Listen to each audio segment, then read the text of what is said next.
चलो भाई। कांग्रेस पार्टी के कई नेता गए थे अलग अलग जगहों पर। कोलकाता का रुख क्यों नहीं किसी ने किया? आज जाकर चौथे पांचवें दिन राहुल गांधी जी का ट्वीट आया, आखिर क्यों?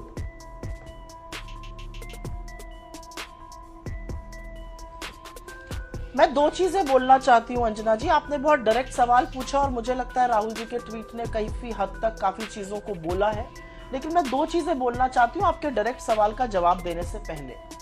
हम सब में आक्रोश है, हम सब में गुस्सा है, हम सब आज पीड़ा में हैं, लेकिन एक सवाल है कि ये दरिंदगी, ये हैवानियत, ये जाहिलियत, ये जानवर हमारे देश की बेटियों के साथ कब तक ऐसा करते रहेंगे? हम कल आजादी का दिवस मनाने जा रहे हैं। क्या हमारे देश की बेटी आजाद हवा में आजाद परिंदे की तरह जी रही है? और अब मामला इस मुद्दे पर आ गया है। कोलकाता के कांड ने एक बार फिर से एक बहुत बड़ा सवाल खड़ा किया है, और वो सवाल ये है कि क्या हमारी बेटियां, हम अपनी बेटियों से कहते हैं पढ़ो लिखो आगे बढ़ो स्वतंत्र बनो, क्या पढ़ने लिखने के बावजूद वो आगे बढ़ पा रही है? क्या वो स्वतंत्र है? क्या वो सुरक्षित है? ना सड़क पे एक महिला सुरक्षित है, ना अस्पताल में डॉक्टर सुरक्षित है। क्या हो गया है हमारे समाज को? और मेरा इस मामले में मेरी दो टूक सोच है। ये मेरी पार्टी की सोच है, ये मेरी सोच है। मुझे ऐसा लगता है रेप या औरत के साथ बर्बरता करने वाले की एक ही सजा होनी चाहिए, और वो सजाए मौत है।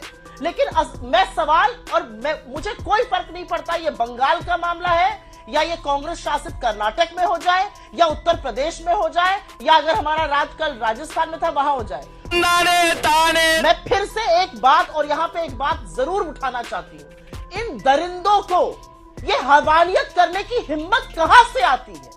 और अगर उसके साथ गैंगरेप हुआ या किसी एक व्यक्ति ने किया, वो खड़ा होकर बोल रहा है मुझे कोई फर्क नहीं पड़ता, मुझे कोई भी सजा देनी है दे दो। ये औरत को दोयम दर्जा समझने के अलावा और क्या है, ये मुझे और आपको आज डिस्कस करना पड़ेगा। ये डिस्कस करना पड़ेगा कि जब हम अपने बच्चों से कहते हैं पढ़ो लिखो डॉक्टर इंजीनियर बन जाओ, डॉक्टर बन के भी वो कहां बच पाई? डॉक्टर बन के भी 36, उसकी गलती क्या थी कि उसने 36 घंटे की ड्यूटी करी और थोड़ी सी देर के लिए सोने चली गई, और उस हैवान ने उसके साथ ये किया। आप सोचिए उसके माँ बाप पर क्या बीती होगी,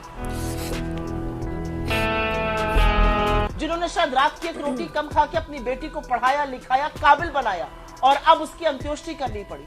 आपके सवाल का मैं जवाब देती हूं। प्रियंका जी ने इस मुद्दे पर आज से 4 दिन पहले बोला था, और उन्होंने वर्क प्लेस में औरतों की सुरक्षा पर सवाल उठाया है, क्योंकि फर्क नहीं पड़ता ना आज की तारीख में। आप कांग्रेस शासित हो, आप भाजपा शासित हो, आप गैर कांग्रेस गैर भाजपा शासित हो, हर जगह औरतों के साथ ये हो रहा है।